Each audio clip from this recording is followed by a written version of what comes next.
कहानी ये है कि एक दफा गीदड़ और शेर दोस्त बन गए। वो एक दिन घूम फिर रहे थे कि उन्हें भूख लगी, तो शेर ने कहा, मेरे गीदड़ भाई, तुम भी भूखे हो और मैं भी। ऐसे नहीं चलेगा, हमें शिकार करना होगा। खैर, वो भी हम दोनों की तरह साथ थे। एक सब्जाजार में चलते हुए उन्हें एक घोड़ा चढ़ते दिखाई दिया। शेर की आंखें चमकी और उसने गीदड़ से कहा, मैं इसका शिकार तो कर सकता हूं, मगर पहले मुझे खुद को जोश दिलाना होगा। फिर उसने अंगड़ाई ली, जमीन पर लूट पूट हुआ, अपना खून गर्म किया, फिर गीदड़ से मुखातिब हुआ, देखो क्या तुम्हें मेरी आंखों में खून उतरा दिखाई दे रहा है? गीदड़ ने देखा कि शेर की आंखों में खून है। गीदड़ ने खौफ से कहा, हाँ मेरे शेर भाई। शेर घोड़े के करीब हुआ, एक ही जुस्त में अपने पंजे से उस पर हमला किया। एक ही बार में घोड़े को गिरा दिया, बेचारे घोड़े को चीर फाड़ कर रख दिया। फिर दोनों ने अपना पेट भरा। इस बात को काफी अरसा गुजर गया। एक दिन फिर ऐसे ही दोनों को भूख लगी। फिर से उन्हें एक घोड़ा नजर आया, एक नौजवान घोड़ा जिस पर कभी सवारी भी नहीं की गई थी।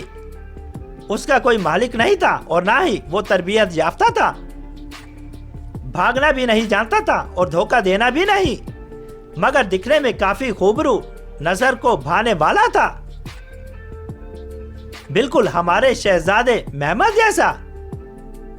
इस मर्तबा गीदड़ ने कहा, आज मेरी बारी है, शेर भाई तुम रुक जाओ। बड़ी शौकी से बोला वो, जरा मुझे अपना खून गरमाने दो, खुद को जोश दिलाने दो, मेरी आंखों में भी खून उतर है, तुम देखो। गीदड़ ने भी अंगड़ाई ली, जमीन पर लूटपूट हुआ। फिर उसने शेर से कहा, देखो क्या मेरी आंखों में खून है? शेर ने देखा और कहा, नहीं भाई, गीदड़ की आंखों में खून नहीं था। आखिर वो गीदड़ जो हुआ, चालबाज। छोड़ो तुम खून को, तुम हमला करो उस पर। ये कहा शेर, मैं। शेर ने उसकी हिम्मत बढ़ाई, उसने कहा, ठीक है। गीदड़ पूरी तेजी से घोड़े की तरफ बढ़ा। घोड़े पर वार करने ही वाला था कि घोड़े ने उसे लात मार दी। गीदड़ दूर जा गिरा। घोड़ा भाग गया, गीदड़ गिरा पड़ा था। शेर हैरान खड़ा था। शेर गीदड़ के पास आया, उसे रहम भरी नजरों से देखा। अब तुम्हारी आंखों में खून नजर आ रहा है मेरे गीदड़ भाई, ये कहा उसने। हमारा घोड़ा भी नौजवान था, अब बड़ा हो चुका है। बेवकूफ था, अक्लमंद हो गया।